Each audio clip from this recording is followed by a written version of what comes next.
ป้าชาตมกก็คือมันก็ตีกันมาไทยเลยมาไทยที่เกเนาะมาตาเดพูดเวนี่ตาเดพูดเวลูเนี่ยมาเขาก็คือคันนี้เนี่ยจริงมาไทยที่เกโอ้ตะกะบอ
ชะ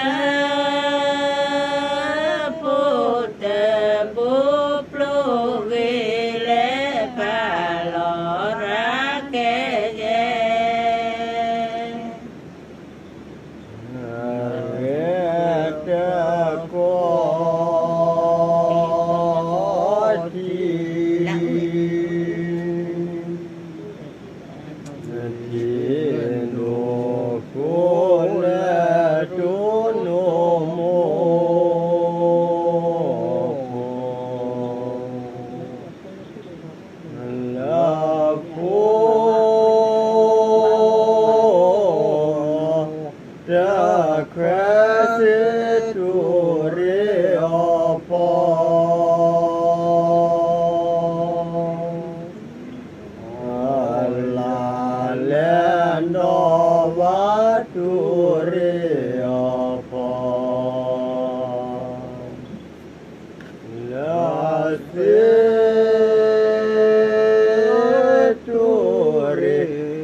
lo ta kha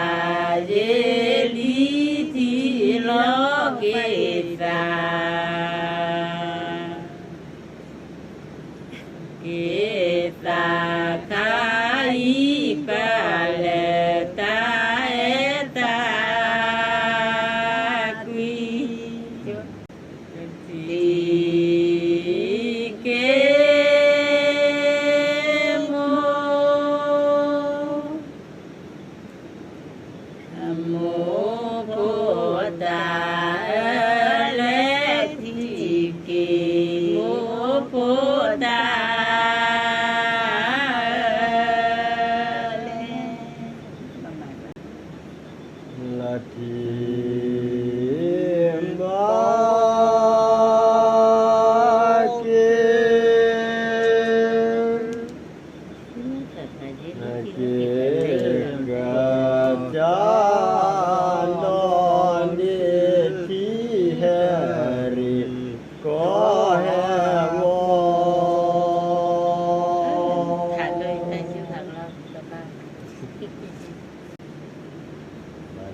Lâm bò bố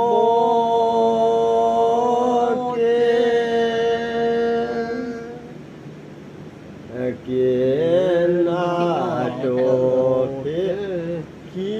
khoa bò mồ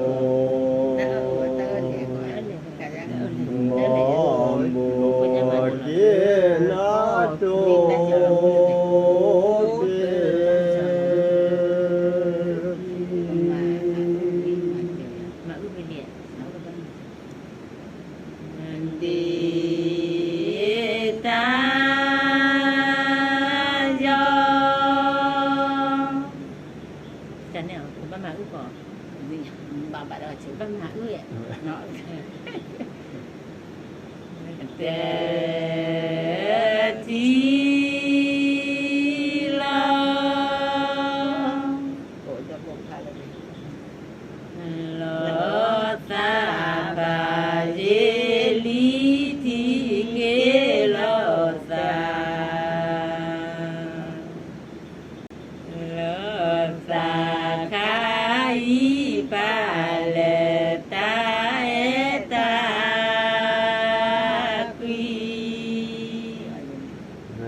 Kesa